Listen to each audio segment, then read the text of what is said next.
आप है consumer TV के साथ। 26वीं आईनी तरमीम कंज्यूमर्स के लिए विन विन सिचुएशन है। वो कैसे? देखिए, 26वीं आईनी तरमीम काफ़ी कंट्रोवर्शियल है। इसको तीन तरीके से देखा जा रहा है। एक तो पॉलिटिकल सेंस में गवर्नमेंट ये समझ रही थी कि जो जजेस जो रीराइट करते हैं कॉन्स्टिट्यूशन और इसको थ्रेट में ला सकते थे, उनको इन्होंने साइड लाइन कर दिया है। सो गवर्नमेंट अपने हिसाब से पॉलिटिकली इसको विन देख रही है। जो दूसरी पॉलिटिकल पार्टीज हैं जो अपोजिशन के अंदर हैं, वो इसको देख रही हैं कि वो जो फेवरेबल जजेस थे, जो इसको हो सकता है ज़्यादा स्पेस प्रोवाइड करते हैं अपोजिशन पार्टीज को, उनको साइडलाइन करने से उनके जो पॉलिटिकल ऑब्जेक्टिव्स हैं वो कुछ अंडरमाइन हो गए हैं। और जो लॉयर्स हैं, लॉयर्स ये देख रहे हैं कि जो चैम्बर्स की पॉलिटिक्स थी, वो पॉलिटिक्स वहाँ से निकल के वो पॉलिटिकल एरिना के अंदर पहुँच गई है। लेकिन कंज्यूमर्स के लिए ये कैसे विन विन सिचुएशन है? ये जो 12 मेंबर कमेटी है, जहाँ पे 3 मोस्ट सीनियर सुप्रीम कोर्ट के जजेस की नॉमिनेशन जाएगी और उसके अंदर से वो एक जज को सिलेक्ट करके चीफ जस्टिस बनाएंगे। इसकी जो हेयरिंग है वो पब्लिक होनी चाहिए।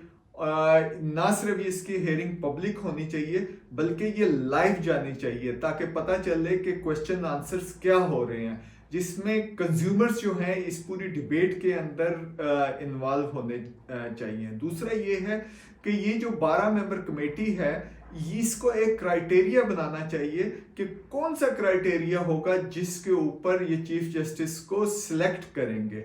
सो ओपननेस होनी चाहिए, ओपन हेयरिंग होनी चाहिए और लाइव हेयरिंग होनी चाहिए। जो कंज्यूमर्स का उसके अंदर इनपुट भी होना चाहिए, वो भी अपने क्वेश्चंस भेज सकते हैं। और क्राइटेरिया होना चाहिए वेल इस्टेब्लिश, जिसके ऊपर आप एक जज को या चीफ जस्टिस को अपॉइंट करते हैं। कंज्यूमर्स के लिए और दूसरी कौन सी अच्छी खबरें हैं इसी 26वीं अमेंडमेंट में, कॉन्स्टिट्यूशनल आइन की तरमीम में? सबसे पहले कंज्यूमर को 9A का एक और फंडामेंटल राइट दिया गया है, और वो राइट है क्लीन एंड हेल्दी एनवायरनमेंट, साफ और शफाफ एनवायरनमेंट का। देखिए, पूरी दुनिया में जो ये कंपेन चल रही है क्लाइमेट चेंज के हवाले से, everyone is affected and it's a big agenda. पहले जब जाते थे कोई भी पिटिशन लेके कोर्ट्स के अंदर, तो वो बेसिकली राइट टू लाइफ के अंदर जाते थे, जो काफ़ी ब्लर थी, वो डिफाइन नहीं हुई थी। और कई जगह पे कोर्ट की डिस्क्रिप्शन होती थी कि वो इंटरटेन करते थे एनवायरनमेंट रिलेटेड पिटिशंस या वो नहीं करते थे। इसमें जब आपने एक फंडामेंटल राइट दे दिया क्लीन एंड हेल्दी एनवायरनमेंट, तो ये बहुत बड़ा राइट कंज्यूमर्स तक आ गया है। और ख़ास तौर पे यूएन की कंज्यूमर प्रोटेक्शन गाइडलाइंस है, ये बिल्कुल in line with that one है, बिल्कुल उसके मुताबिक है। और ये 9A जो फंडामेंटल राइट है वो एक्सप्लेन करता है, every person shall be entitled to a clean, healthy and sustainable environment. देखिए, एक और जो फंडामेंटल राइट है, राइट टू ट्रेड है, जिसके अंदर प्रोविजो है जिसमें जो गवर्नमेंट है वो मूव कर सकती है और कोई ना कोई सैंक्शंस लगा सकती है, ट्रेड को रेगुलेट कर सकती है। और उसके अंदर बेसिकली ये जो पोल्यूशन फैलाने वाली वाटर में या एयर में फैलाने वाली इंडस्ट्रीज या व्हीकल्स हैं, उनके खिलाफ मूव करती थी। वो कोई वेल डिफाइंड नहीं थी। लेकिन जब आपके पास ये फंडामेंटल राइट आ गया है, तो ना सिर्फ ये कि जो कंज्यूमर्स हैं वो क्लास एक्शन या पब्लिक इंटरेस्ट लिटिगेशन कर सकते हैं कोर्ट्स के अंदर, इस क्लास के अंदर, कि जी मुझे क्लीन एनवायरनमेंट प्रोवाइड नहीं की जा रही या हेल्दी एनवायरनमेंट नहीं है। अगेन हेल्दी एनवायरनमेंट, इसको भी, ये भी बहुत बड़ा लफ्ज़ है। और तीसरा जो लफ्ज़ है वो सस्टेनेबल एनवायरनमेंट। सस्टेनेबल एनवायरनमेंट का मतलब है कि ये जो इंडस्ट्री है इसकी प्रोडक्ट्स जो हैं वो सस्टेनेबल हो गए। आपको सिंगल यूज प्लास्टिक के बैन के ऊपर बात कर रहे हैं, वो कवानीन बने हुए, लेकिन आपको हर जगह पे वो प्लास्टिक नजर आते हैं। इसने स्पेस दे दी है कंज्यूमर्स को कि वो पब्लिक इंटरेस्ट लिटिगेशन कर सकते हैं, और इसने कोर्ट्स को भी एम्पावर किया है कि वो इस राइट को इन्फोर्स करने के लिए वो कंज्यूमर्स के साथ खड़े हो सके। दूसरी जो एक और अच्छी मेरे ख्याल में क्लास डाली गई है, वो 199 1A है, जिसमें उन्होंने हाई कोर्ट की पावर्स को ज्यादा स्पेसिफाई कर दिया है।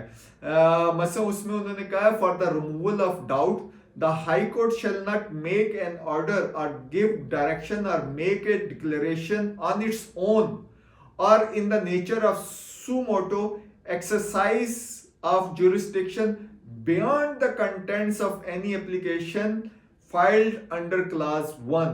सो बेसिकली जो हमारे यहाँ हम कहते हैं कि कुछ जो जुडिशरी में भी होता है, जजेस थोड़े ओवर एम्बिशियस हो जाते हैं। वो एज ए रिफॉर्मर के तौर पे अपने कोर्ट रूम से बाहर निकल के रिफॉर्म करना शुरू कर देते हैं।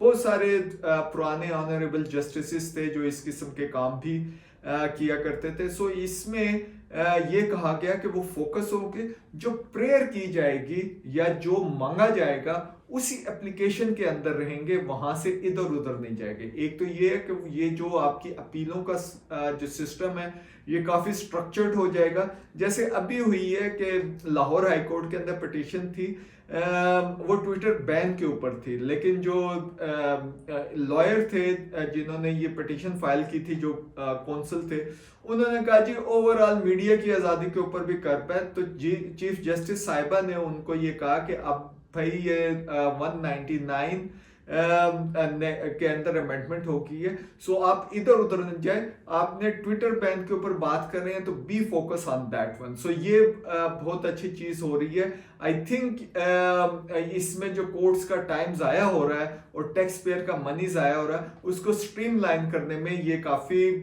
मददगार साबित होगी। जो एक और अमेंडमेंट की गई है वो आर्टिकल 259 के अंदर की गई है। आपको याद होगा ये इशू आया था कोविड 19 के ज़माने में, तो वहाँ पे पाकिस्तान अगर इंटरनेशनल एनवायरनमेंट देखे तो पाकिस्तान की जो हेल्थ कम्युनिटी थी, हेल्थ केयर कम्युनिटी जिसमें डॉक्टर्स भी शामिल है, दूसरे भी हेल्थ केयर वर्कर शामिल है, इनकी परफॉर्मेंस काफ़ी अच्छी थी। और पाकिस्तान में जो वो कोविड 19 का इंसिडेंस था या डेथ थी वो रिलेटिवली कम थी बनिस्बत हमारा जो नेबरिंग कंट्री है, इंडिया हो गया, यूके हो गया, अमेरिका हो गया, उसकी निस्बत कम थी। सो क्रेडिट्स जाता था हमारी हेल्थ केयर कम्युनिटी को। लेकिन अगर आप देखें तो इनको किसी अवार्ड में शामिल नहीं किया गया था, हुकूमत ने इनको अवार्ड नहीं दिए थे। अब जब हमने इसके अंदर देखा है तो ये अब इसके अंदर जो क्लास है, जो आर्टिकल है 259, उसके जो 259(2) के अंदर कुछ चेंजेस की गई है। इसको मैं रीड करता हूँ। नो टाइटल, ऑनर और decoration shall be conferred by the federal government और any provincial government on any citizen, but the president may award decoration in recognition of gallantry, meritorious service in the armed forces, academic distinction और distinction in the field of sports, और उसके बाद nursing होती थी, लेकिन इन्होंने अब add कर दिया है और साइंस। इसका मतलब है कि और साइंस का मतलब ये कि ब्रॉडर इसको कर दिया है।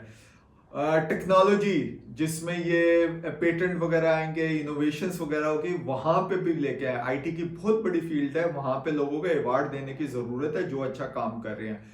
मेडिसिन, ये भी ब्रॉडर फील्ड इन्होंने कर दी है जिसके अंदर तमाम हेल्थ केयर कम्युनिटी आ जाएगी।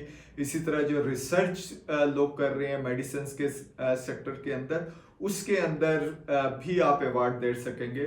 आर्ट्स इसके अंदर फिर करें, और पब्लिक सर्विस, इसका मतलब ये है चैरिटी जो हो रही है और मुख्तलिफ जगह के ऊपर नॉन गवर्नमेंटल ऑर्गेनाइजेशन जो काम कर रही है वो भी इसके अंदर आ जाएंगी। पब्लिक सर्विस की डेफिनेशन इन्होंने ब्रॉडर कर दी है, और provided by the federal law. So इसके अंदर इन्होंने इंसर्शंस करके स्पेसिफिक कर दी हैं। सो हम देखेंगे कि अब जो अवार्ड्स हैं, जिस तरह से नोबेल के अवार्ड्स दिए जाते हैं, सो अब आपके पास ब्रॉडर कैटेगरीज आनी शुरू हो जाएंगी। सो ये बेसिकली जो कैबिनेट डूएन ये अवार्ड अनाउंस करता है उसके अंदर और ज्यादा ये जो फील्ड्स हैं ये स्पेसिफाई हो गई हैं।